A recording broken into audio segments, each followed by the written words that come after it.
Knicks fans, welcome back to another session of Knicks Bros TV here on Knicks Couch Report. This is our fifth episode of the State of New York sports. Today we have a lot of things to discuss, whether if it's going to be the Mets, the Yankees, the Jets, the Giants. Mostly we'll focus on the Knicks. But my brother and I are going to touch on something that's been very relevant in sport news, and that's the Patriots deflating 11 out of 12 footballs. And there's going to be a wide conversation between my brother and I apologize for the little bit of echoing that my computer's doing at the moment. But, in my argument for this case, what it comes down to, it's just going to be, it's not a matter whether the game was close or it wasn't. It's about the integrity of the game. And we'll kind of get into that a little bit more. But before I do that, I'd like to introduce my brother and kind of get his take on the deflation of the footballs. I'll put my take on it as well. So, D, go ahead. Hey, I just want to say hi to our fans and whoever that watches this video. Thank you for watching Knicks Bros TV. Just right to our first topic. Listen, I've made it clear. I went on a record to say I don't dislike Patriots. I hate Patriots. I don't dislike Brady. I hate Brady. I don't dislike Belichick. I hate Belichick. I can't stand the guy. Okay? So with that said, listen, I am calling for their heads, and their them to be suspended. Unfortunately I know they're not going to be able to either cancel Super Bowl or replace the Patriots with Indiana. That's never going to happen. But I like to see a severe punishment. I don't care if the ball was 1 ounce deflated. I don't care if 11 out of 12 balls were 1 ounce deflated, or even only 1 out of 12 balls was 1 ounce deflated. The matter is the integrity of the game, just like you said.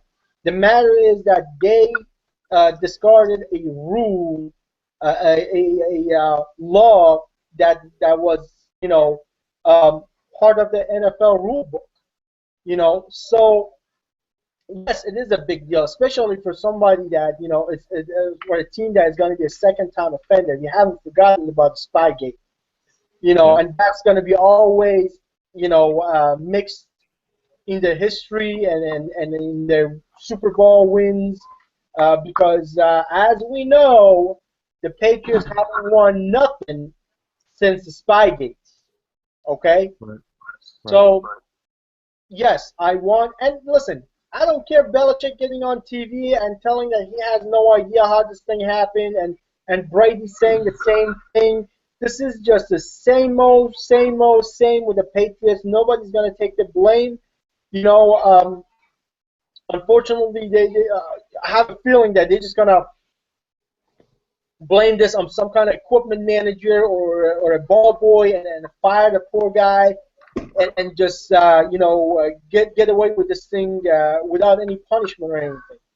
But listen, I'll be totally disappointed if they do not get a very, very, very, very harsh punishment. There is nothing that happens in that team that Belichick doesn't know about. We know what kind of control freak he is. And we know that every single thing that goes on in that team, in that organization, Bill Belichick has a say in it. So, with that said, there is no way he or Tom Brady didn't know about the deflated balls. So they need to be punished. They need to be severely punished. And that's what I believe in. And if NFL doesn't do that, I'll be totally disappointed by that. Well, here's the thing is, as far as the Patriots are concerned now, I don't like the Patriots whatsoever, just like you don't. But I try to look at this as fair as possible. I think one of the biggest arguments that constantly the Patriots fans tend to bring up is, well, no matter what, we're going to win the game. Yes, I totally get it. You guys destroyed the Colts, whether it was running the ball or passing the ball. And also, if one ball was only deflated, no, it wasn't. It was 11 out of the 12 balls that were deflated. And what it does, it gives the advantage to the quarterback that's, expecting that ball to be deflated, and especially in a rainy or windy, the way the weather was in New England at the time. So the way I see it is, and I mentioned this in my last video, is and you can relate to this, is the reason why soccer has failed a lot of people is because FIFA has allowed a lot of things to go on, and that's one reason where I want the NFL to be able to step in and be able to give them a harsh penalty, because at the end case, this isn't the first time they've done this. You mentioned Spygate. This is the second time that they've done this.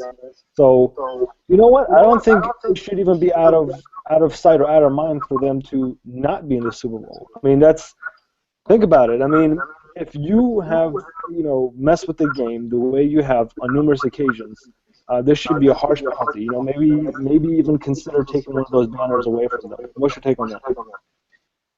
Listen, no matter what we say, we know that NFL and ESPN are suckers for New England Patriots, and they've been, always, the favorite in NFL and yeah, for ESPN. It's just like they are part owners with ESPN and NFL, and even Sherman, the cornerback for the Seattle Seahawks, went on record saying he doesn't think they're going to get punished because Kraft and Goodell are good friends, and Kraft pays a lot of money.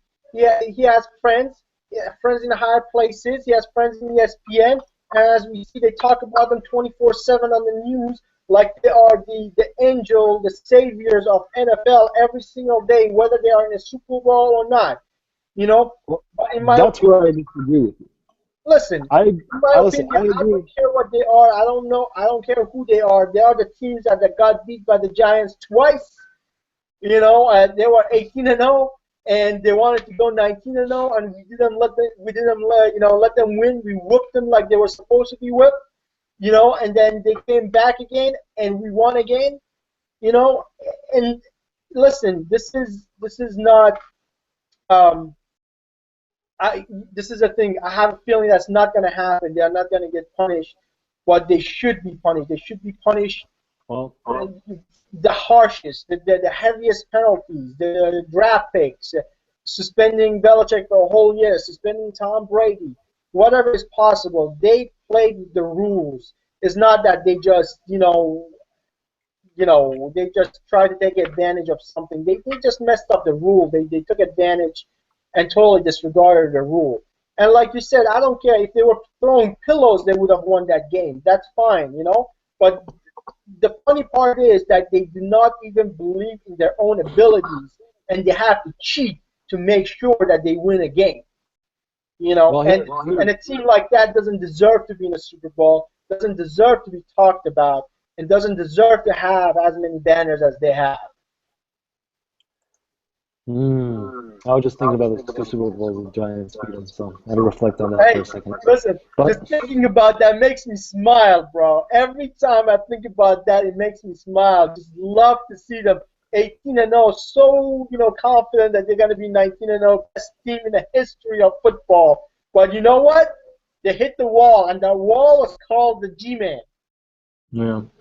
Well, let's not get your confidence up any higher than it is at this That's how moment. we are. But Big blue all the way.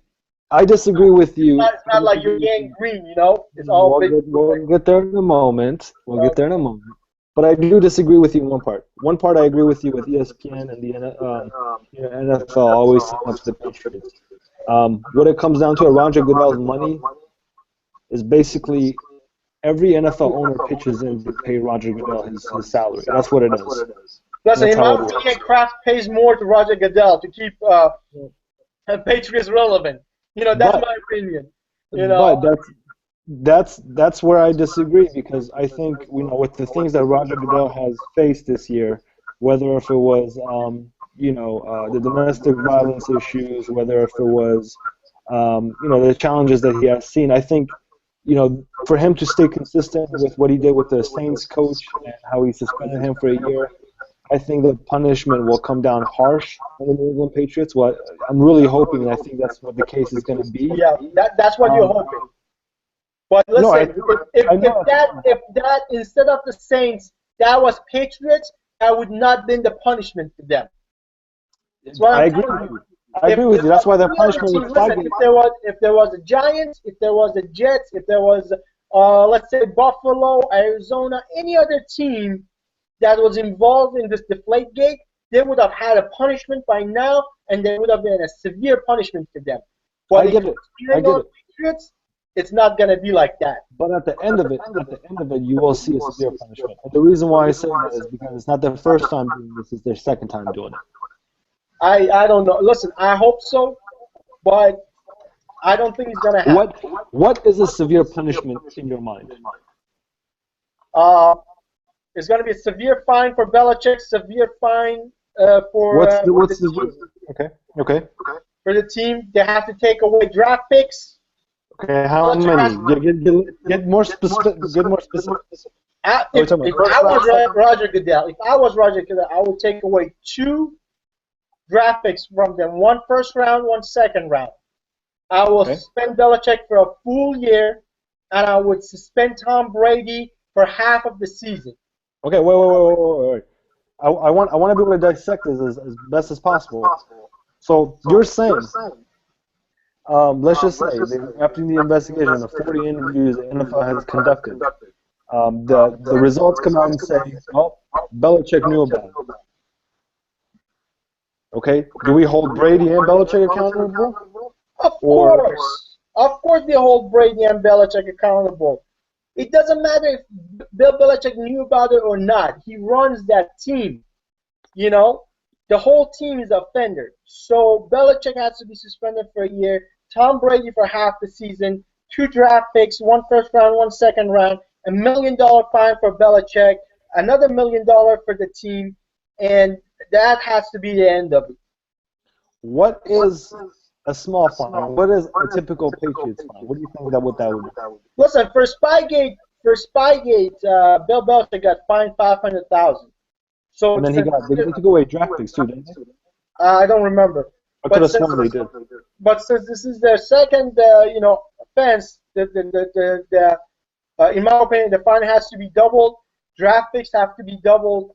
And definitely, if you suspend Sean Payton for the bounty gate, which it wasn't illegal. If you think about it, what Sean Payton did in New Orleans, it wasn't illegal.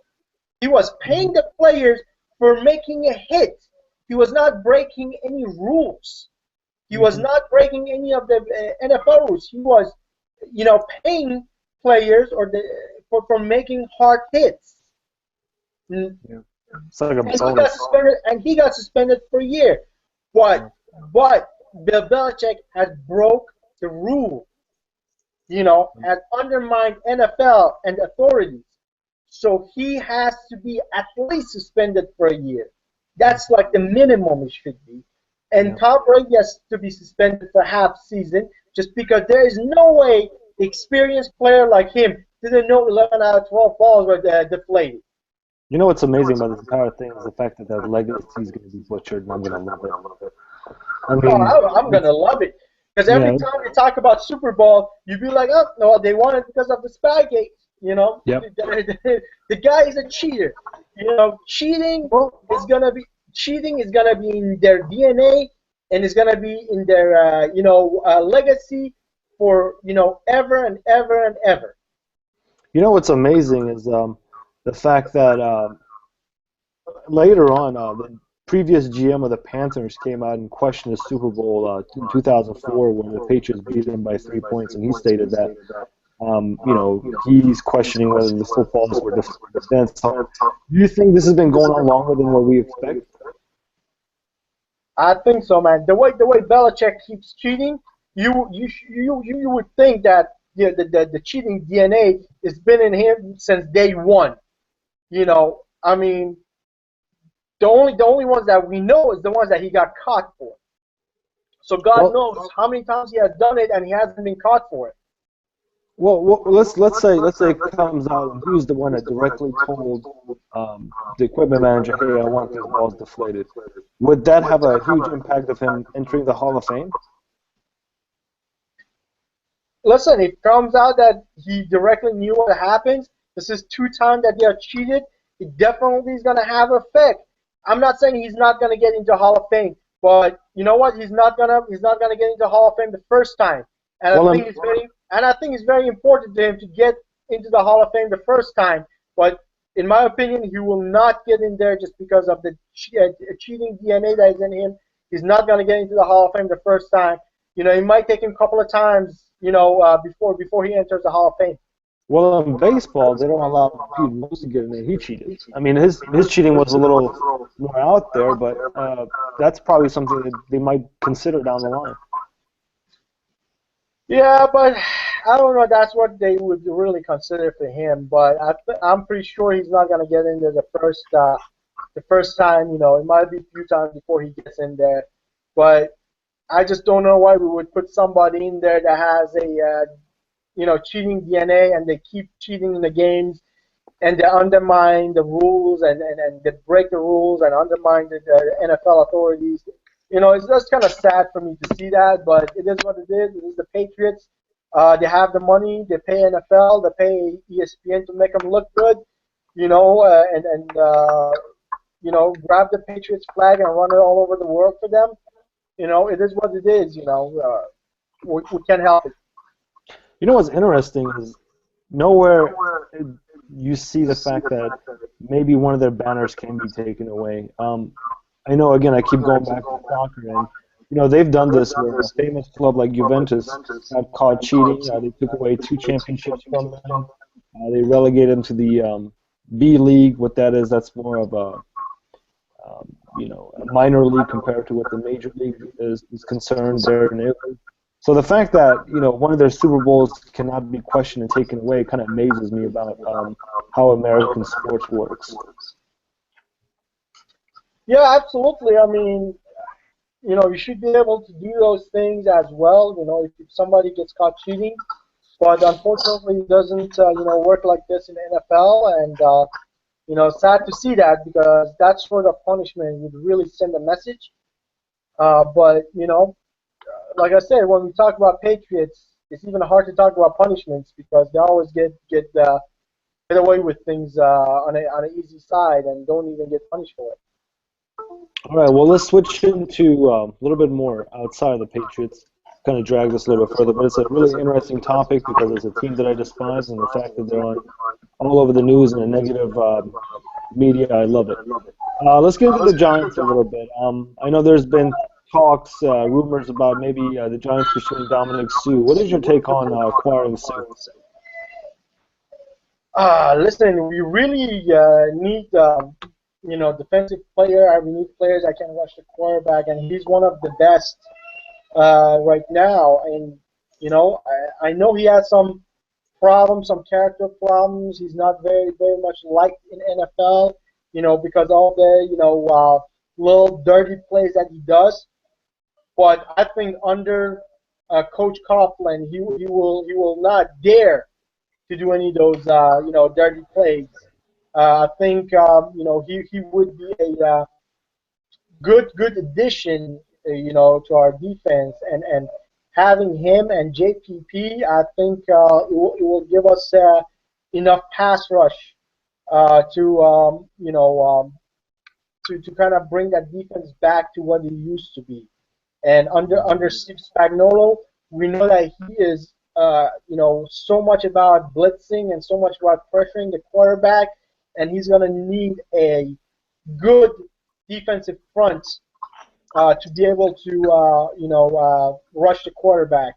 And if the Giants can come to terms for a good contract, a reasonable contract, I would as a Giants fan, I would definitely welcome him to the team because he's a young player. He has a lot left in his tank, and like I said, I think he would be a great addition to the Giants defense. What's one position that you want to see from the free agency, and what's one position that you want to see from the draft for the Giants next year? I think free agency. I think we should go and get a seasoned running back to back Rashard Jennings. Definitely want to see a running back to be added into the team. I think we still have to work on our safety and corner. Definitely still have issues with the linebackers. Um, you know, um, Offensive line still is an issue. So we have lots of places to address. Um, in the draft, I think we should go with either offensive line or a linebacker. And in a free agency, like I said, we should invest in a seasoned running back and secondary help. And if we could, again, boost up our offensive line and then linebacker core. Okay, well, we'll get into a little topic that you're very negative about. I'm going to go ahead and talk about it first, since I'm the Jets fan here. The Jets introduced Todd Bowles as their We 18th have head to talk coach. about the Jets seriously. Come on, stop They it. haven't Stop been it. relevant for a long time, my friend. Listen, relevant, really? Relevance? AFC Championship is not relevance? Really? AFC Championship when? Like 5 years ago? 2010? Oh, please. That's 5 years ago, right? So Okay. what? Who cares You about said a long time. You said relevance for a long AFC time. Championships? When Who was the cares? last? When was the last time you guys were in Super Bowl? Can you like Why, remember? why keep going back to the same conversation? That's what it counts, right? That's what it counts. The rings, right? Listen. But here's the thing. But you know what? You can have your 2 minutes time by talking about the Jets. Go right ahead. Go right ahead. This is what I want to do right now. But as far as Todd Bowles is concerned, I'm a huge fan of Todd Bowles because of the situation they were placed in. I really wanted Dan Quinn as the head coach of the New York Jets. Obviously, we couldn't wait for Dan Quinn because, how far he went with the Seattle Seahawks. But I think one thing that Todd Bowles brings to the table is a little bit more professionalism. He's definitely a player type of guy where players will like to play for him as well. He's more disciplined. I saw his conference. He was a little bit shy. He's not what Rex Ryan was, but at the same time, he's not going around promising Super Bowl rings and playoffs, knowing what the reality of the football team is. So I really like us going out there and kind of getting and trying to stay away from the media and be more disciplined. What's your take on Todd Bowles, D? And be nice. Well, listen, you know me. I never was a fan of hiring of Todd Bowles. I always liked if you guys were going to hire to go hard after Dan Quinn. But you guys hired Todd Bowles. The only thing I know about him, and I know that he was part of Bill Parcells' crew, and that's always adds respect for that coach. Because anybody that was part of Bill Parcells' crew could always end up to be a good coach. Look at Tom Coughlin. Look at Bill Belichick. They were all part of Bill Parcells, and they all learned under Bill Parcells. So Todd Bowles could eventually end up to being a good coach. I have nothing against him, but I personally, would have brought aboard Dan Quinn. But you know what? I should give them a Woody I Johnson. think Woody deserves a lot of I credit. think Woody does deserve because I don't think even Dan Quinn would have accepted to come to the Jets because there were better opportunities out there for him. And as we see that he's going to go to Atlanta Falcons, that's a much better situation than the Jets have. Yeah. So you know what? He took what was available, and Bowles was the next best available to him, and he was able to get him. So let's see what he can do. Jets have had like so many coaches in the past few years. I can't even remember who they are. Well, hopefully this combination of coach and GM would work for you guys. I doubt it, but yeah, since you guys are part of New York and share a stadium with us, Share a stadium, might as well do something positive. God damn it, might as well do something positive, you guys. Tell me. The Giants' relevancy hasn't been there quite, the past 2 years anyway. Dude, we just won a Super Bowl in 2010. It's been 5 years you haven't won. You got on to me about being relevant the past 5 years, and then you mentioned that. Dude, one AFC championship in 5 years. We won a Super Bowl. Two AFC championships. We won a Super Bowl, my friend. It's a difference. There is a difference. Okay? Okay. Let's not argue that. You guys just don't have Jets fans. Don't have any argument. You guys just gotta shut it and just listen to us, G-men, and let us guide you guys towards the light at the end of the tunnel, which I don't think you guys ever will see. But Pick we your just own keep team. the hopes Pick up. your own Just team. keep the hopes up. What were you guys? 6-10, 5 and what was it? Whatever. Listen, Fix that. whatever, my friend. Yeah. 2010 Super Bowl champions and 2007 Super Bowl champions. How many Super Bowl have you seen since you've been alive, my friend? He's talking about the Zero. Knicks. Zero. The Knicks are coming up. Listen. This is funny. This is the difference between my teams and your teams. I'm a Giants fan. I have seen 2 Super Bowls. I'm a Yankee fan. I have seen World Series championships. Okay? We have the Knicks in common. Okay? Yes. I'm a Rangers fan, and we were at the Stanley Cup last year. Oh, how Islanders, sweet. How whatever. sweet. But How sweet. Mets, Jets, Islanders. None of them are relevant, my friend. I mean, come on. Islanders are relevant right now. They're number No, one. Islanders are good this year. Islanders, I gotta give it up to them. Islanders are really good this year. But you know what? It's been a long time. You guys haven't been relevant for anything. Your teams haven't been relevant for anything. Okay, moving on to a team that's not relevant this year. That is not relevant is the New York Knicks. Last time we talked to you guys, I believe we just lost to the Bucks. But ever since then, we went on to play the Pelicans.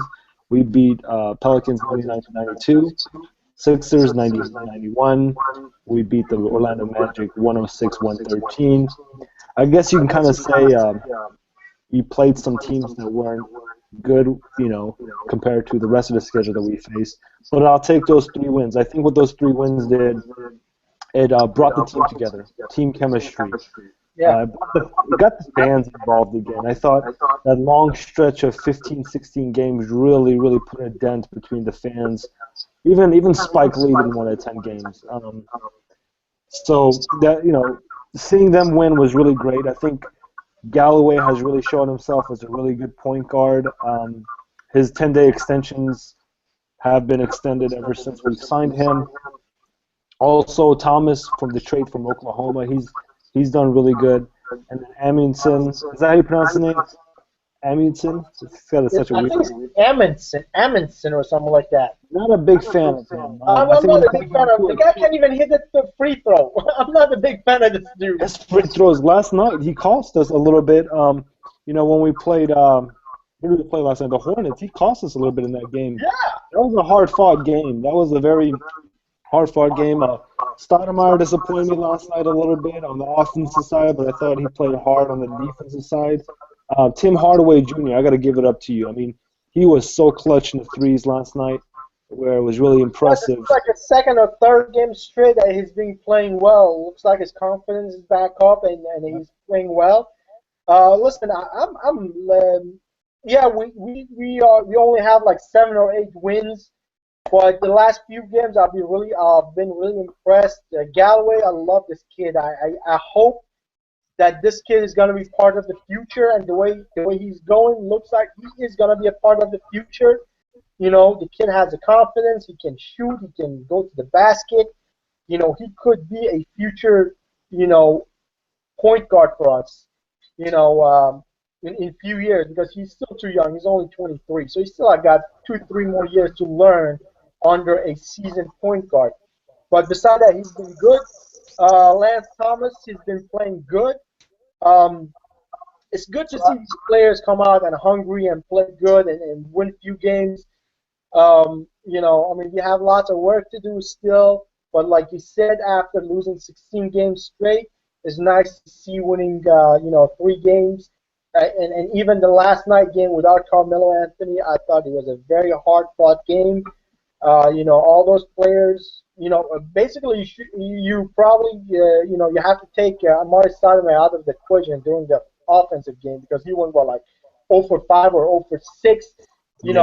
Basically all those young players went out there and fought against a very good Charlotte Bobcat team, Charlotte Hornets, team with Al Jeffersons and Stevensons and Big was a beast last night. Yeah, with some big players.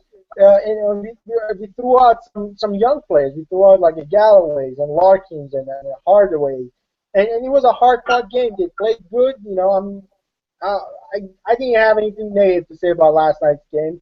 You know, but it's nice to see that effort, and I just hope We're that we go toward the right direction. we're playing hungry, and I think that's the best thing that I've seen with these young guys. Is before when we had J.R. Smith and Amon Shumpert and guys like that on the court, we're playing much more hungrier. Even especially on the defensive side, we're playing for each other on the defensive side. So that's something that I could appreciate. So out of the three guys that we got in new on the team, Thomas, Amundsen, and Galloway, who do you keep? I definitely keep. I mean, there's no question I would keep Galloway. I mean, there's no question I'm going to keep Galloway. Lance Thomas and another guy, Amundsen, I think they're going to be gone. Um, so I think the only player that we're going to have next season out of these players is just going to be Galloway. And I don't have a problem with that. I'm really impressed with this kid, man. I mean, every time I watch him play, it's just uh, it's just amazing. He brings a lot of energy on the court. Yes. Now, there's been speculations with the Detroit Pistons wanting to acquire a little bit about Pablo Prigioni. What do you think about that? Yeah, I mean, we were like I said a few days ago. There was a report out there that the Knicks wanted to trade him for at least a second round pick. And with the situation that Pistons are in now, with losing Brandon Jennings to that Achilles heel injury, I would say, listen, I mean, if they can get a second round pick or something better, as long as they don't take on any salary, that's great because that gives us about $1.2 million in cap space. Yep. And that's what Phil Jackson is trying to do, just open up more cap space and more cap We space. got to get Calderon off the books. Oh, man, believe me. I mean, thank God his injury is nothing serious. It was just a bruised knee. Yep. But definitely need to get him off the books. That's about $7 million, man, that needs to come off the books. So I'm hoping that we're going to be able to trade him. Most of these trades are not going to happen until like a few days before the deadline. So we still have a little bit to go until then. Yep. Okay. Well, also the forward from Orlando Magic, Harris, came out and said that he wants to play and win a championship with the New York Knicks. He averages about 17.8 points per game. I really like his size and the way he plays the game. What do you think about acquiring him in the offseason? Listen, I came out in my last video and I said I love Tobias Harris. Good defender, good offensive player. He's young. The only issue is he's going to be a restricted free agent. That means whatever we're going to offer him, the Magic have a chance to match. Yeah. And I just don't want to go in with a too big of a contract for him. I would like to offer him a good amount of money, but not too big of a contract. Well, So we'll see. I love the kid. I think he's going to be, if we acquire him, he's going to be part of a bright future in a Knicks uniform. But I just don't want to go in with too much money, for him because he's still young. He's still, I would say it's not unproven yet, but you can see the potential and the way he's playing. Looks like he's going to end up a great player. okay, good. One thing with kind of going to the baseball season, one thing that I'm really excited about in the 2015 season is just to see Matt Harvey back pitching for the Mets. Obviously, he's going to have a lot of minutes. His minutes are going to be limited compared to 2 years ago, but that's going to be really exciting. And as far as the Yankees side, the acquisitions they've made this year, what's your take on how the offseason has went for the New York Yankees? Yeah, this has been a very different off season compared to other off seasons for the Yankees. When you used to have the boss, he used to go after big name free agents. I mean, I think if he was alive, we would have Max Scherzer on the team or James Shield. He would give up that $200 million contract in a heartbeat. but they're going a different direction. I don't know how to feel about it yet, but I think they kind of filled up the shortstop position with a young upcoming player that is very good defensively. Not much of an offense, but they projected him to improve in his offense. Um, he got a good pitcher from the Marlins that he throws in the mid to high 90s. He has a little bit of a control issue, but they believe that they can get that under control. So with that said, it's been a and then Alex Rodriguez is going to be back. So that's I don't know Steroids. how you feel about that. Yeah, I don't know Steroids. how you feel about that, but listen, it's been a different off season, but I think Cashman is holding on to our farm system. And right now we have good players in the farm system. He doesn't want to give them up in trades and stuff like that. So I don't mind. I don't mind this offseason. I just want to go ahead and get the season started and see how it will play out. Even with not acquiring major players, if our pitching staff stays healthy, we have a decent pitching staff with Sabathia and Tanaka and what's it called? Ivaldo. I think that's how you say his name. I'm not sure. Um, Ivan Nova.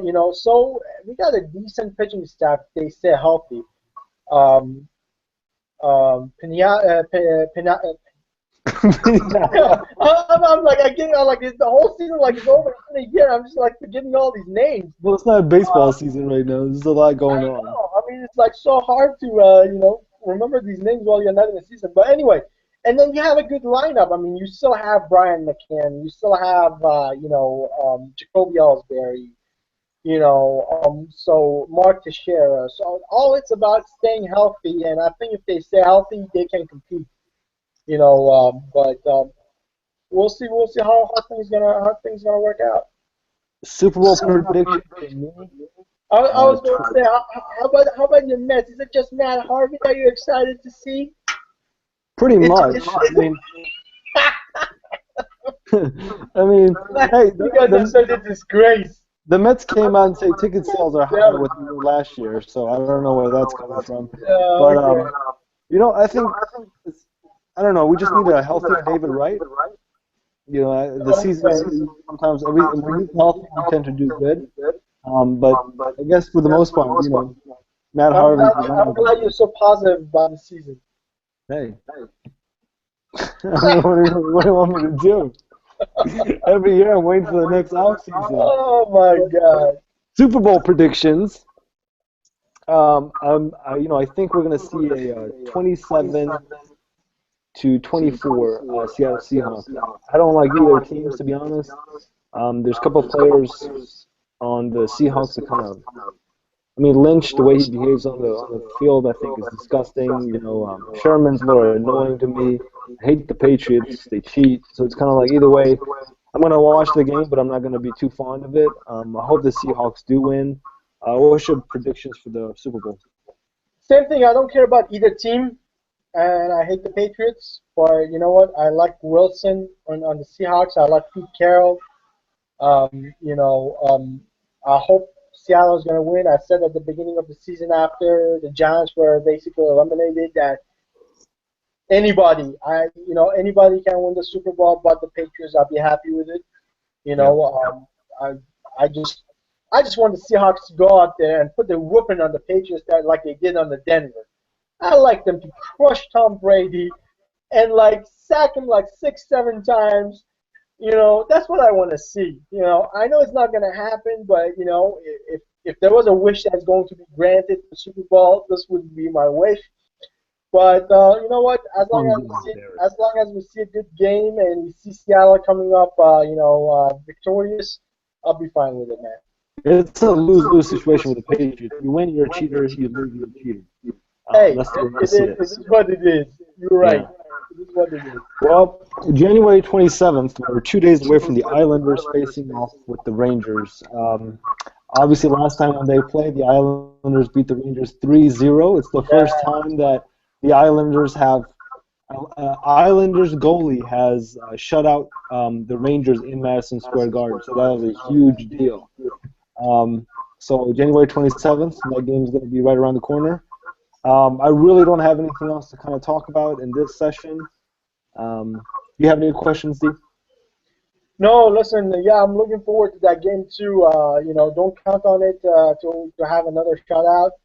I think the Rangers come out this time with the agenda to win the game. I mean, it's a rivalry to them. It's like a classic in New York. It's like yeah, Jets Giants rivalry. So we'll see. Hopefully, the Rangers going to come out, and we'll see. We'll see what the game is going to have. Did What you it's going to be. did you just Um, compare a bloody rivalry of Islanders Rangers with a rivalry of Jets and Giants that doesn't exist? Yeah, really. I mean, you're right. I should say Yankee Red Sox instead There of you go. Yeah, yeah. yeah. That would Because be out of all the New York teams, this is probably the only most relevant rivalry because the Mets and the Yankees, as much as you want to try to make it a rivalry, it's not. The only time it was a rivalry when they the faced World off in the Series. World Series in Yeah. 2000. You have to be good. Both of your teams have to be good to have a rivalry. You got Yeah, to be in that's the right. same Yeah, conference. I would say yeah, Yankees Red Sox would be the rivalry that you can't really compare it to, but And that that's has one. really cooled down. That has really cooled down in the past few years as well. Yeah, You you're know, right. And that's one thing with the NBA where we could have seen the Knicks and the Nets have a rivalry, but ever since then, I mean, both teams haven't been good at the same time for us to be able to call that a rivalry too. So, yeah, guys, thanks for watching. Subscribe, comment, get on the Twitter page, do whatever you want. Me and my brother are having fun doing this. So, D, last words. yeah. Hey, thanks for watching. Definitely check us out. Subscribe, comment, give us a thumbs up. And that's pretty much it for me, man. I guess we'll do this next time as well.